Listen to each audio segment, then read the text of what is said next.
Hello, and welcome to Sevagoth, our good old ghost shadow pirate, who's actually a lifeguard, coast guard, canonically. Or it can be weird. What can I say? Anyways, let's get out of here and get into the build. Oh, messing up my buttons. So Sevagoth, this is gonna have a little more length to it than some of my other build videos because he does some interesting things, some odd things. Some of his stuff doesn't follow conventional rules. But hopping in here. Sevagoth's passive. He dies, he turns into a shadow. You push 2 or square or whatever the other controllers do a few times on a few enemies, he'll come back to life. This predates Last Gasp, and it's kind of iffy now because I'd say Last Gasp is better and you don't get to do both. Still, it works fine. I don't put too much stock into it like most passives because most of them aren't worth putting much stock into it. But it'll get you back up if you do die. Generally, you don't want to die, so you aren't going to build around it by any means. People did when he first came out. They would just run like no health mods and stuff. Also, there's an increasing number of game modes where this stuff like this just doesn't work. It's disabled. Now, when I first got Sevagoth, I made the crucial mistake of thinking his main combo was 1 and 2, as you might think would be a logical sequence.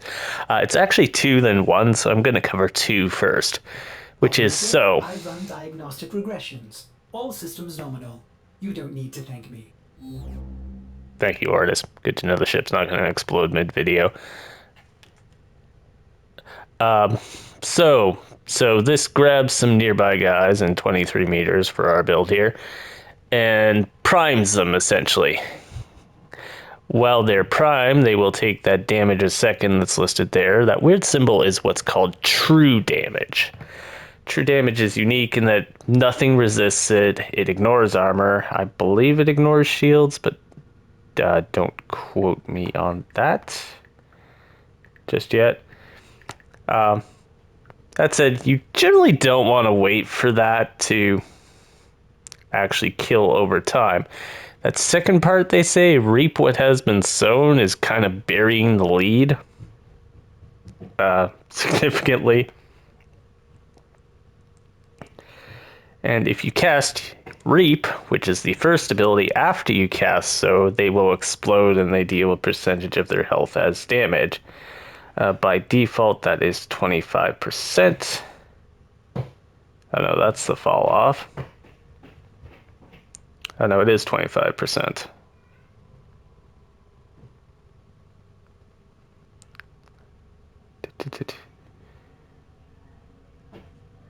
Yeah, bypasses armor and shields. I just had to double check my note here. So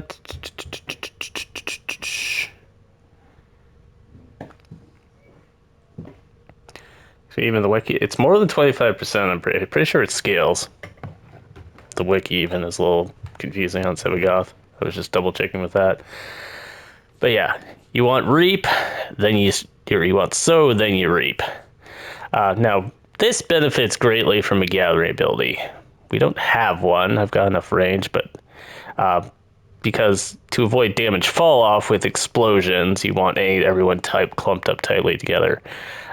You can do that. You can use Nautilus with Cordon. There's the Magus Tether, I think it's called, that I never actually used, but the Operator one. Void Snare from Vazarin, if you want to run that. Zaw with Exodia Hunt. If you particularly want to, it's not how I build Warframes. I generally try and stick with their kit unless something is completely useless or horribly redundant. If you wanted to run Sevagoth, save a lot of Forma and budget, you could helmet this off and put in a gathering ability. You won't get the shadow. Correspondingly, you won't have to put a bunch of Forma into the shadow, but it will make The So Rape combo, noticeably more stronger. I wouldn't say like game changing, but moving on, Reap shoots at this little ghost. It does some damage, surprising amount because it's radiation. That's a good damage type, but sometimes, and but more importantly, it marks things with those little tendrils you can see there, which is called the Death's Harvest debuff, which is a big damage vulnerability. And in our, we've augmented it also to be critical chance. That's quite significant, as you can see by the amount we have there, and that's just our baseline. That's not even the multi-augmented kicking in yet or anything else. Gloom probably needs no introduction. Circle goes out. It does expand out to full range. It doesn't start at full range, but it does stay at full range once it's out there. Main thing with Gloom is it slows things and you get lifesteal by shooting them, as do your teammates. Main thing with Gloom is it's a channeling ability, but only while enemies are in the circle being affected. That has some relevance to Incarnans I'm not going to get into, but channeling will disable energy regen abilities, like Wellspring, like Dreamer's Bond, Energy Nexus mod, but only when enemies are in the circle. Gloom's kind of weird. Most channeling abilities just channel and go on. The fourth one, you have to fill up the death well, which is that icon you can see on the left briefly there. The death well fills up when you kill enemies affected by any of Sevagoth's abilities, and then you can turn into the Shadow, which is a super melee monster, which we'll talk about more in a second. We got the build over here, brief respite. Shield gating's worthwhile. We don't actively chase it, but it's gonna go off a fair bit from this anyways, because we're always gonna be doing one significantly, and sometimes two and one when we've got a group. With the amount of slow that Gloom's inflicting, the amount of things that will actually hit your shield gates is pretty low to begin with, but it's that low extra bit. Power Drift, if you really want to, you can take Prime Sure-Footed out of here. It's a mild decrease in strength, but if you want that coziness, you can do it. Energized, you could do Arcane Steadfast here if you don't have Energize. Arcane Steadfast, you can farm from mere defense on Tiana Pass. Multi-augmented is just more strength. For the base Sevagoth, you don't want to be using melee, because if you want to use melee, generally you're going to go into shadow form. So if you're going to change anything out here, you kind of want to target for weapons, primary weapons and critical stuff to go with our critical chance. Mostly a lot of strength in here. You can see there's the range as well from stretch. If you're going to helmet in the gathering ability, you can use Char's Coil Horizon and change that to Archon Stretch for some regen. We do want a little duration, but we don't need a whole lot. Stuff will usually die within that 15 seconds. This is Shadow Haze. It's a big augment that's giving us the critical chance, and it also gives us multiple shadows. When you kill things that are afflicted by Death's Harvest, it will spawn more shadows, up to about 4. Augur Secrets, just more strength, and gives us a little bit more occasional shield gating. We're going to move down to the Shadow here. Shadow up. So the important thing is Archon shards, which you can see here. They're shared between the Shadow and Sevagoth. Everything else is, you cast a buff on Sevagoth, your Shadow will not get it. So you can't helmet throw around the Sevagoth and affect the Shadow without doing something very weird at best. So things like arcanes and that are not going to cross over between.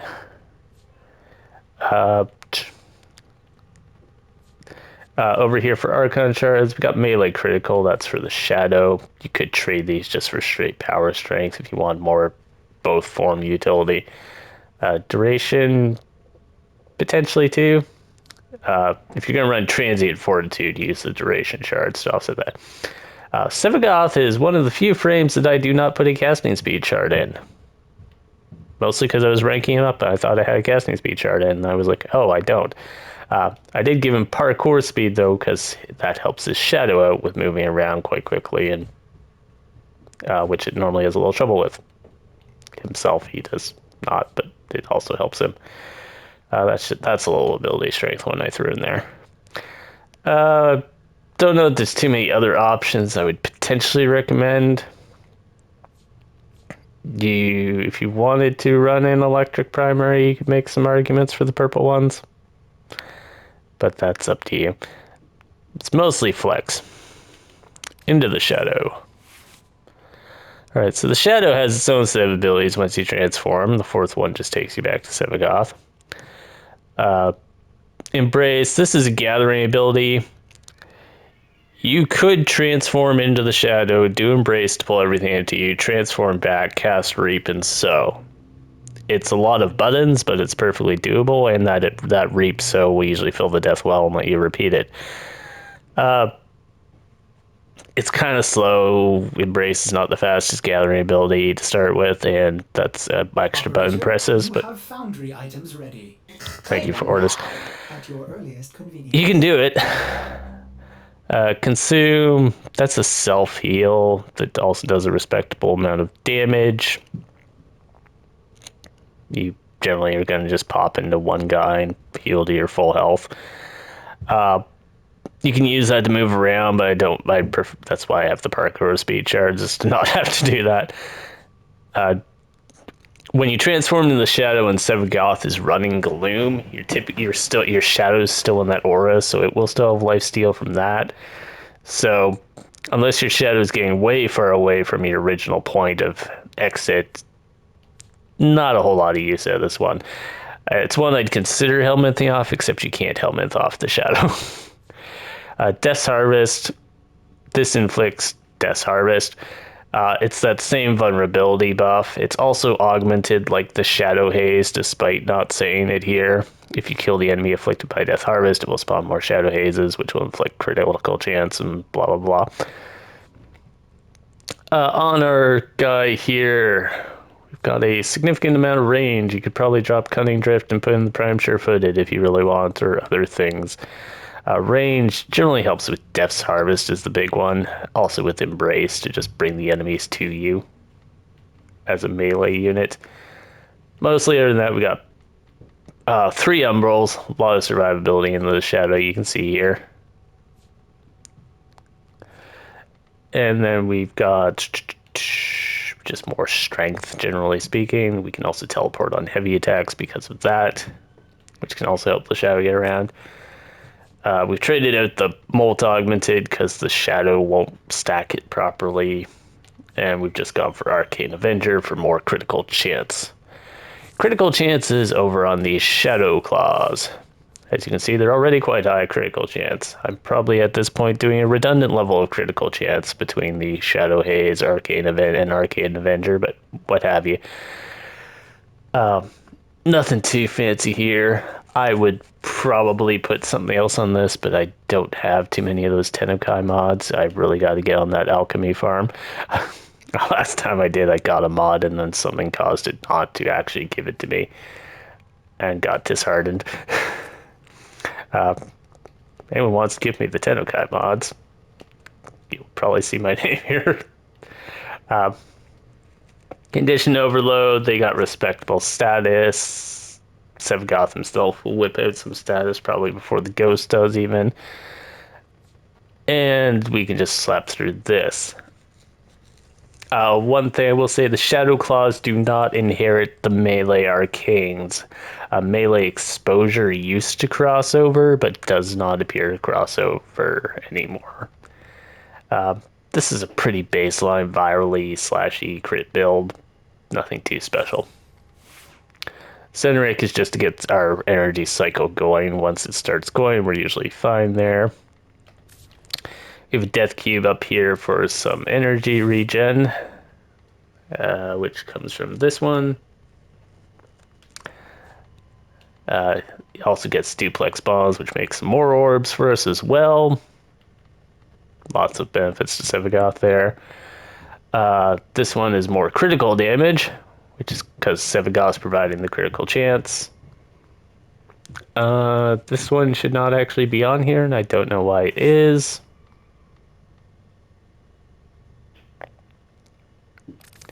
That should actually be that. I wonder how long that's been running and how much more dangerous that's going to make.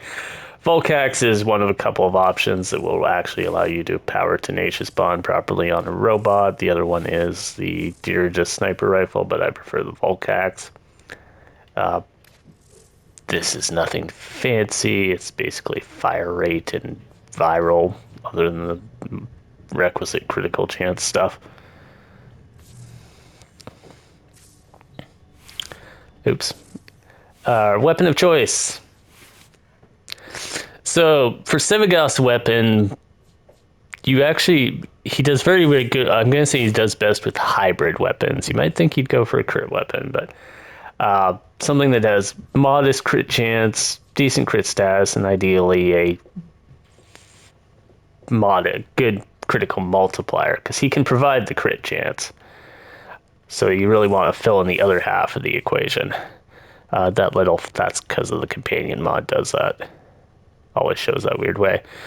So I decided to use the Zooge.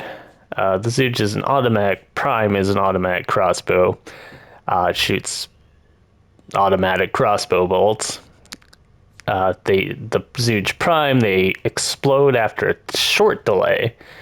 So as long as you keep moving, you won't knock yourself down.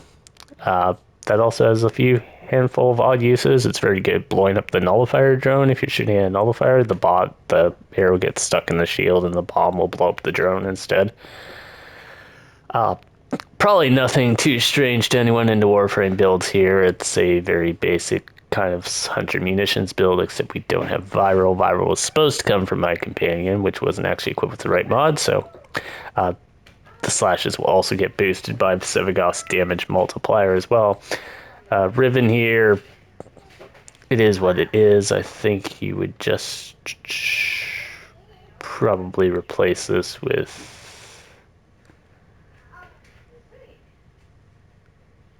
you could make viral if you wanted to replace that. There's probably some other choices. You can see what's on it, so you can even go for another vigilante mod. Epitaph is Sevagoth's signature gun. I happen to make mine a heat one. It forces a cold proc, which is actually turning into blast down here, I think. Or the force cold proc doesn't show up in here. One of the two. It's a primer. You can also use it. You can also build it to a crit gun. I think MC Gamer recently did a good video for the critical epitaph where you charge in, do the headshots. Either way, suits your boat. You'll notice I don't use it a whole lot. I will occasionally shoot at something that's being super stubborn to get the viral. That ribbon there would just be a toxin mod regularly. Thibodeau Prime, because I couldn't resist giving the boat guy a paddle. We don't really use this a lot, but this is a build on it. It's a melee influence build. Have at it. As I said, the arcanes do not... Everyone I've tried does not jump over to the shadow affecting the shadow claws. Alright, let's hop into a mission. Hopefully the neighbors aren't too audible as they decide to make a bunch of noise as I was recording this video and I don't feel like starting over. Do we have a good survival fisher? Survival in the anti-void? Yeah, sure. Ooh, it's an axie one too. I don't have this yet, right? There we go. Hop into the fire.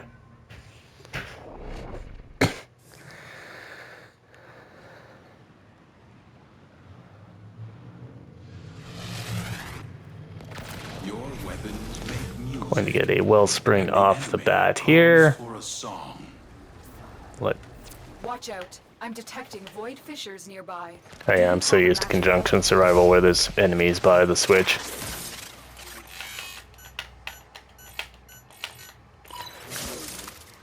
That's another caution I will make is Sevagoth Prime is either going to be Halloween or winter this year. You're near a fish. That is to say, he's imminently due.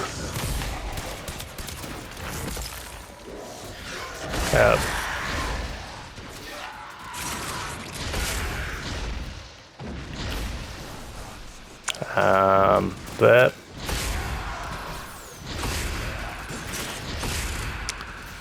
okay, there we go. That's what happens when you do your combo run. There's the combo done correctly. They're dropping reactant. Use it to crack open a relic. We're going to need more reactant if we want to open that relic. So that's the death mechanic. Should have really had Gloom running to start with.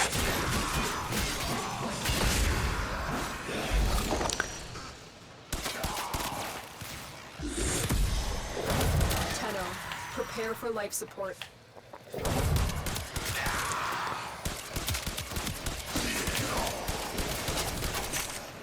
Okay, there's a batch of guys. We'll prime them. We'll do one of those.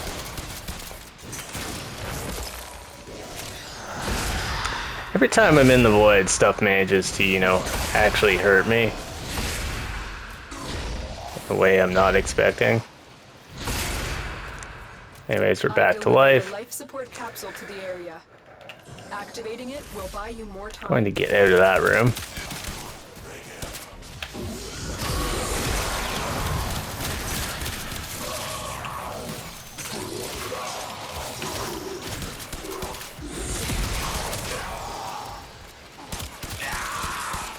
Yeah, we don't really want to be in this room. It's a terrible room to fight in. Let's see if I bring them over to this room.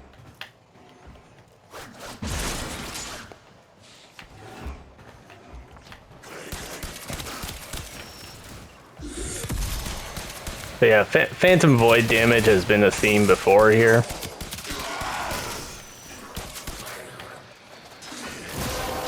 Right. You have collected enough reactants to open your relic. Case in point, I have no idea what did that. An Arson Xmas, but there was no visual effect.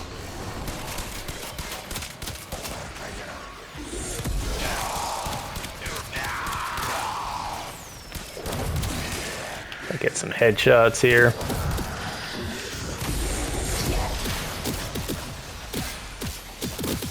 Got this guy with the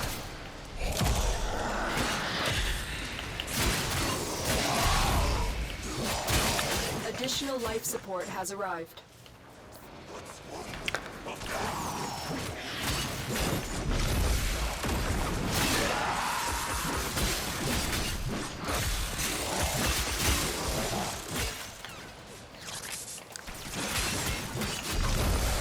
Just go in here.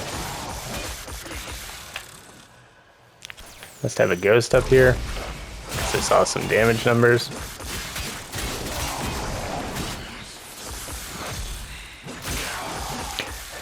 Enemies are usually dead before I get the Tennokai off, but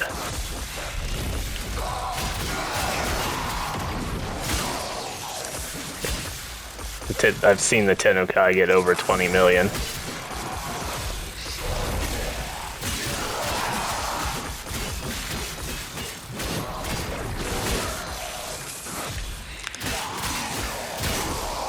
This is just the ghost bread and butter. You can, there's my parkour shards coming in.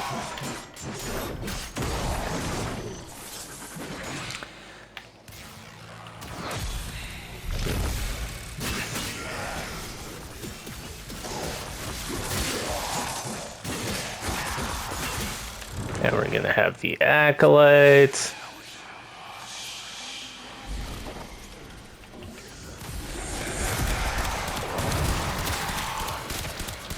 I'm reasonably sure that the Reap does not work on him, or the So Reap combo.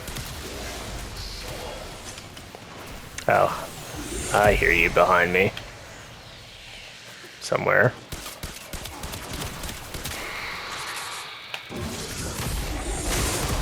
Just gotta do that to get rid of those guys. The blast also took out the acolyte.